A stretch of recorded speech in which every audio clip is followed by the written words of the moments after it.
Some people out there like to live life extreme. Some folks enjoy the thrill of leaping out of an airplane. Others climb mountains or brave the wilderness for no other reason than it's dangerous. But some decide to have their danger served to them on a platter, maybe with a side of fries and some sauce for dipping. There's nothing exciting about a cheeseburger. But what if that cheeseburger had a 1 in 10 chance of taking you out in the most painful way possible? Isn't that worth even a little taste? Well, today we're serving up a hot, steaming plate of the world's deadliest delicacies. But before we enjoy our last meals, why don't you head on over to that subscribe button? Then let us know down in the comments below what other deadly delights you want to tell us about. For now, it's a meal to die for. When talking about fish that could kill you, there is a distinct difference between a poisonous fish and a venomous fish. Venom is used when a fish bites its prey, but a fish can be poisonous simply due to its environment or its diet. The pufferfish falls into the latter category, as all of its toxicity comes from its diet, not from its tiny teeth.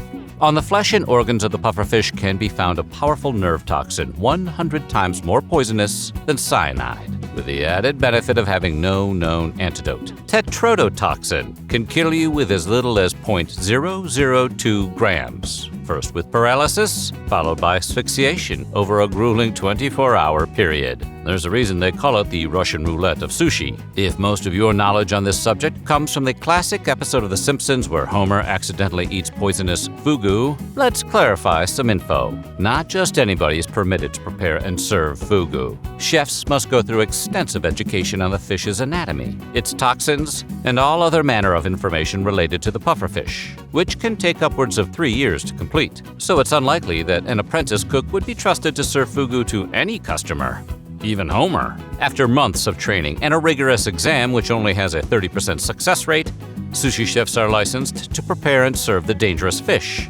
The first step in preparation is filleting the fish and removing all organs which contain the toxin. This includes liver, ovaries, and the skin, which are all so lethal that they are immediately discarded and often burned in designated areas. The flesh is then sliced up paper thin for sashimi, or served in hot pot or deep fried. Despite all of the precautions taken, the dish could still potentially contain poison. Since strict regulations in Japan govern the preparation and sale of fugu, which can only be obtained legally through reputable suppliers, fugu is considered a prestigious meal for those who can afford it. However, if your mouth is still watering at the thought of trying this forbidden fish, farmers in Japan have recently started regulating pufferfish diets to create non-poisonous fugu, but it just doesn't seem like it has the same thrill.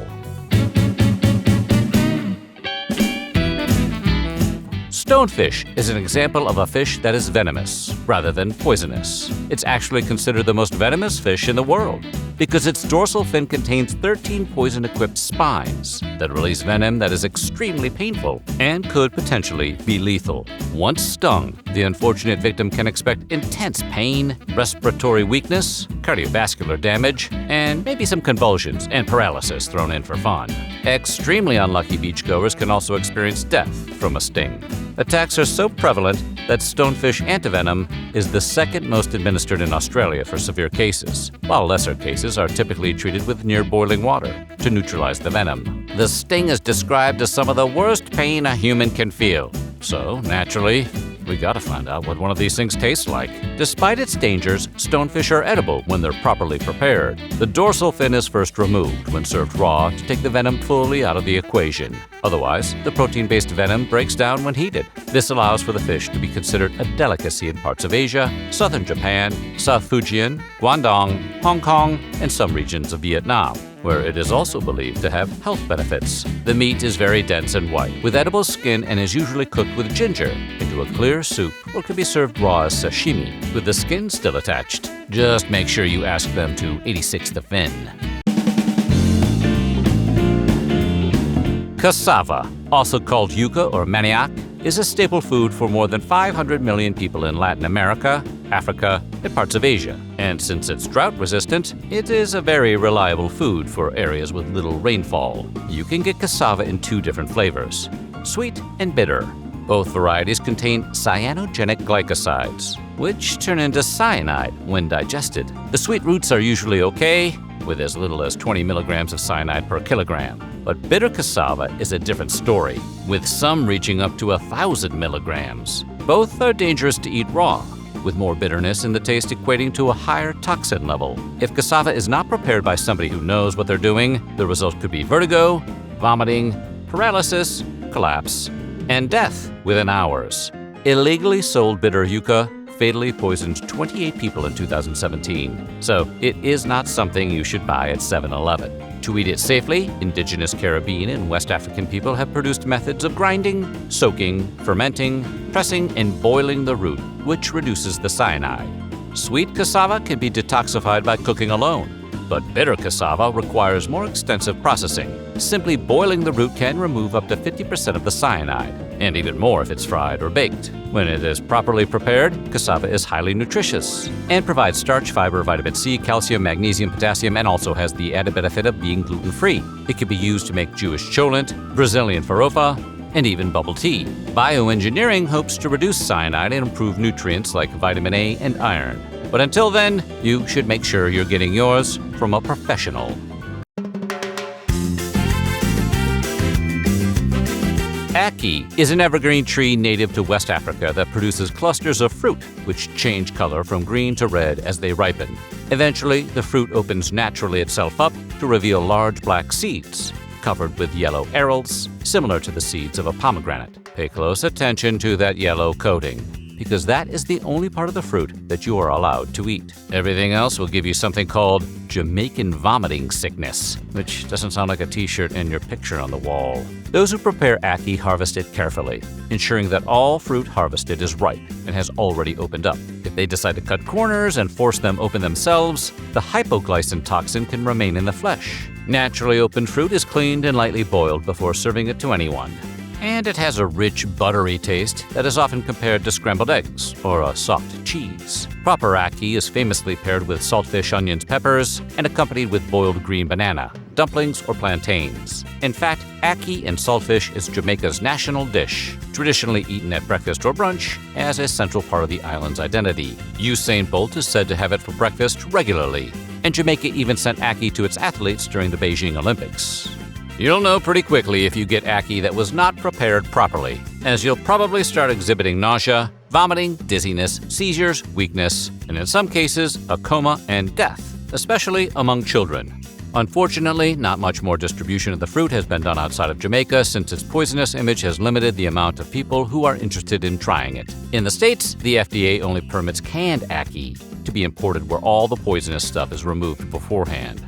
They don't understand the danger is part of the flavor.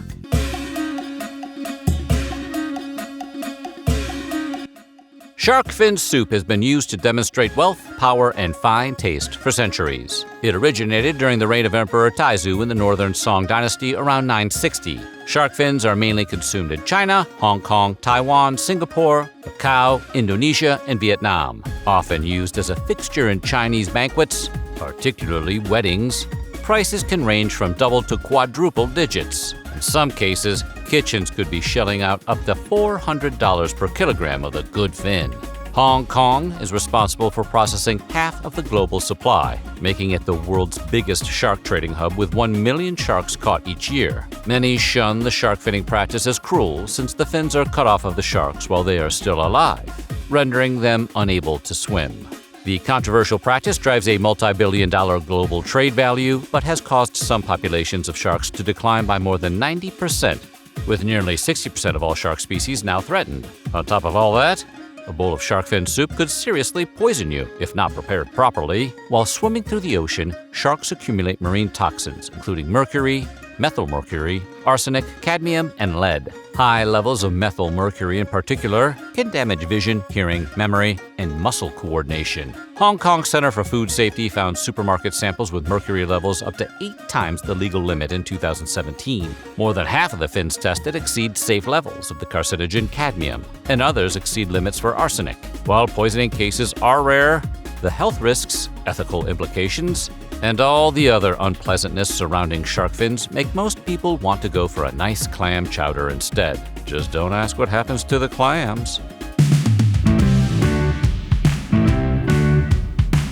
Fried, boiled, pressure-cooked, or grilled, there's almost no wrong way to prepare chicken, and its ubiquity in stores and restaurants may have you thinking it's one of the safer foods money can buy. But the truth is, before it's cooked, chicken has the potential to cause some real pain. Everyone knows you shouldn't eat raw or undercooked chicken because it can carry germs like salmonella. This can be especially tricky because raw chicken juice can cause foodborne illness, but it can also contaminate eggs, either by passing through their porous shells or internally from infected hens. Egg contamination was common in the mid to late 20th century, but became less common after better hygiene measures and vaccinations were introduced. Salmonella was a big concern in the late 1990s, after the U.S. government reported that up to 20% of chickens were contaminated with the illness. Despite improvement in food inspection standards, rates of salmonella in humans continued to climb in the 2010s. CDC estimates believe salmonella causes 1.2 to 1.35 million illnesses annually in the U.S. and contributes to around 450 deaths per year. In fact, more people die from salmonella poisoning every year than they do from fugu poisoning. Poultry is the main offender, with chicken and turkey contributing to over 23% of foodborne salmonella illnesses. Salmonella is a tricky business. Around 1 million people every year become ill from eating contaminated poultry, and 1 in 7 people still have germs in their sink after cleaning it following raw chicken washing, prompting the USDA to advise not to wash chicken before cooking. It is now advised by the FDA to store raw chicken in the refrigerator for only 1 to 2 days, regardless of packaging dates, and keep the temperature below 40 degrees. It should be placed on the bottommost shelf to avoid dripping onto other foods and contaminating your whole fridge. However, if you're looking to go long-term with your poultry, it can be stored in the freezer safely for up to 9 months. But by month 10, you're better off trying the fugu. So what do you think? What's the most dangerous dish you've eaten? Let us know in the comments below. And while you're at it, check out some of these other weird history food videos.